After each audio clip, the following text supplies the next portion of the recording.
Hello दोस्तों, आज के इस वीडियो में हम बात करेंगे एनओसी के बारे में कि आखिर ये एनओसी होता क्या है, किस तरीके से आप किसी से एनओसी ले सकते हैं और उसको डॉक्यूमेंट के रूप में कैसे यूज कर सकते हैं। जैसा कि आप सभी को पता है, अभी जो है बिहार में ज़मीन सर्वे का जो है काम चल रहा है, जिसमें कि आपसे आपके ज़मीन के डॉक्यूमेंट मांगे जा रहे हैं और आपको जो है वो ऑनलाइन या ऑफलाइन में जहाँ शिविर वगैरह सर्वे टीम का लगा हुआ है वहाँ पे आपको उसको सबमिट कराना होता है। तो अक्सर अभी जो है सभी लोग ऑनलाइन को ही प्रेफर ज़्यादा कर रहे हैं, क्योंकि ऑनलाइन में जब आप सबमिट करा देते हैं तो आप 100% श्योर हो जाते हैं कि आपका डॉक्यूमेंट जो है सबमिट हो चुका है। तो यहाँ पे आप देख सकते हैं ये एक एनओसी सर्टिफिकेट है और एनओसी जो है आपको इसलिए लेना है कि अगर आपकी बहन है और पिता की पैतृक संपत्ति में जो है वो हिस्सा नहीं लेना चाहती है और अपने स्वेच्छा से अपने भाइयों को जो है वो छूट दे देती है कि आप जो है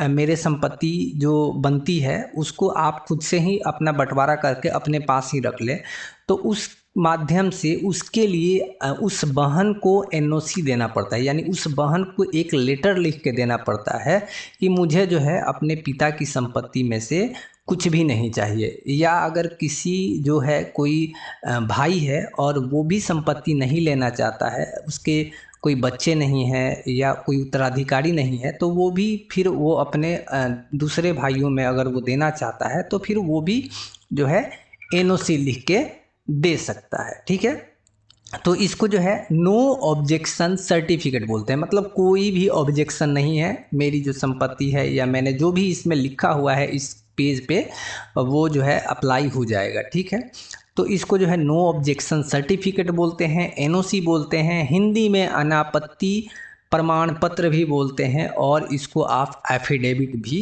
बोल सकते हैं। ठीक है, तो यहाँ पे आप देख सकते हैं ये एफिडेविट का जो है फॉर्मेट है और इसमें जो है ऊपर कुछ टिकट साटे जाते हैं। टिकट में जैसे कि कोर्ट का जो चार्ज होता है, मैं अगले पेज में आपको दिखाऊं तो कोर्ट के जो भी फीस होते हैं, जो आप एफिडेविट बनवाएंगे तो कोर्ट का जो भी फीस होगा वो टिकट के माध्यम से लिया जाता है। ठीक है, तो जब आप कोर्ट में जाएंगे तो अफिडेविट बनवाने का जो भी चार्ज है उस पर अगर 120 रुपये अगर चार्ज है तो उसमें आपका जो है ये टिकट साट के फिर जितने भी चार्ज हैं 20-20 रुपया का अगर टिकट लग रहा है तो फिर 6 टिकट लग के और 120 रुपया का जो है टिकट आपका साट दिया जाएगा। ठीक है, तो इस तरीके से जो है टिकट साट के फिर जो है कोर्ट की फ़ी ली जाती है। और जो भी मैं आपको बता दूं कि जो एफिडेविट या एनओसी बनवाने में जो भी चार्ज लगता है वो तकरीबन 300 से 400 रुपये तक जो है लगता है। तो यहाँ पे आपने अगर इस तरह के टिकट नहीं देखे होंगे तो फिर आप जो है इस तरह के जो है आपने कागज़ ज़रूर कभी ना कभी देखा होगा।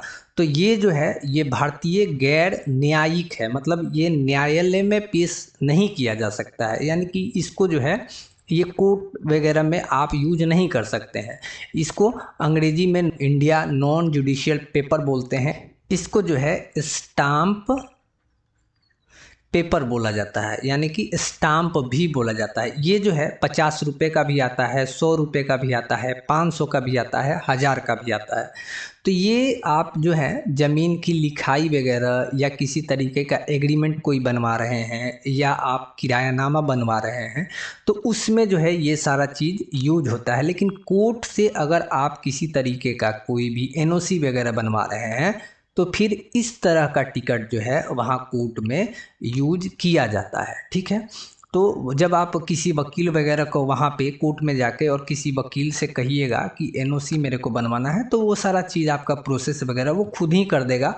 आपको कुछ भी करने की ज़रूरत नहीं है, वो आपसे 200-300 रुपये लेगा और फिर आपका वो टाइपिंग वगैरह सारा चीज़ वो खुद से करके दे देगा। अब रही बात कि इसमें आपको लिखना क्या है, तो जैसा कि आप सभी को पता है तो यहाँ पे लिखा है सेवा में श्रीमान अनुमंडलाधिकारी महोदय, यानी कि जो है मैंने जो है अनुमंडल से जो है बनवाने के लिए जो है दिया है।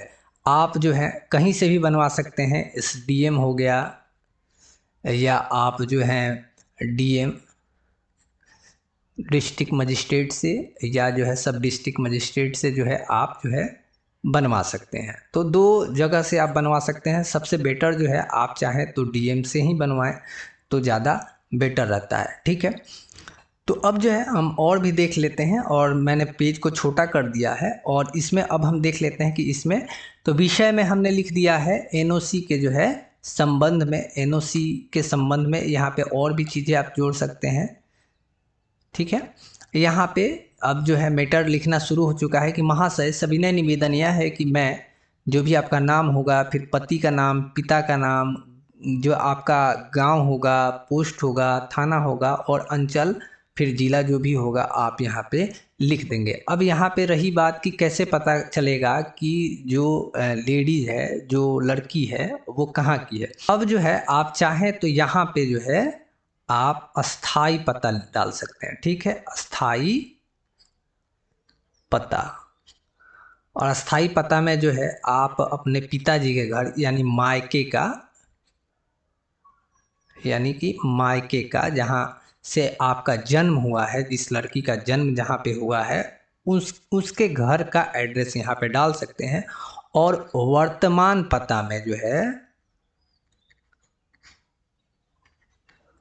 आप जो है अपने ससुराल का यानी पति के घर का आप एड्रेस डाल सकते हैं। ठीक है, तो दोनों चीज़ें यहाँ पे आप करके फिर यहाँ पे डाल सकते हैं। उसके बाद यहाँ पे अब जो है शपथ लेने का यहाँ से शुरू हो चुका है कि आप किस किस चीज़, किस किस पॉइंट पे अपना जो है बात बता रहे हैं। ठीक है, यह कि उपरोक्त वर्णित पते का स्थायी निवासी हूँ, मेरा आधार संख्या, ये आधार नंबर भी आप दे दीजिए। ठीक है, यह कि मैं 3 भाई बहन हूँ, 4 हूँ, 5 हूँ, जितने भी आप भाई बहन हैं आप वहाँ पे लिख दीजिए, फिर उन सभी का नाम लिख दीजिए। उसके बाद यह कि मेरे पैतृक चल अचल संपत्ति, मेरा जो हिस्सा होता है यहाँ पे मैं स्वेच्छा से अपने दोनों भाई को बराबर बराबर दे रही हूँ। इस तरीके से यह कि मेरे परिवार में किसी सदस्य को कोई ऐतराज़ नहीं है।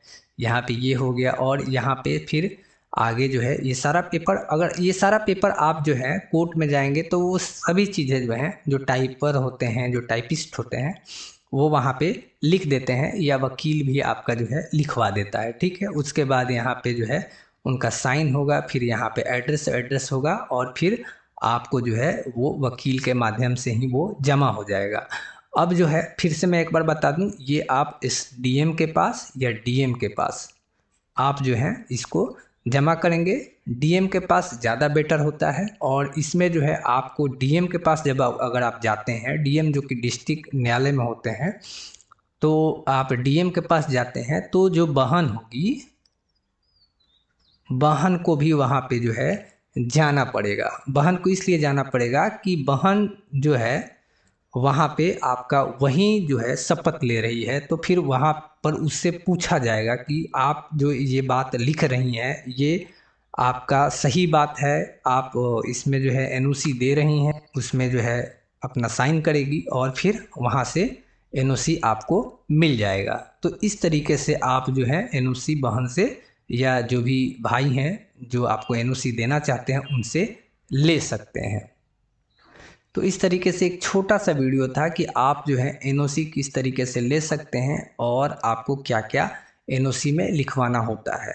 बाकी हमारी वीडियो आपको कैसी लगी आप ज़रूर बताइएगा। वीडियो देखने के लिए बहुत बहुत धन्यवाद। अगर चैनल पर नए हैं तो चैनल को सब्सक्राइब ज़रूर कर दें।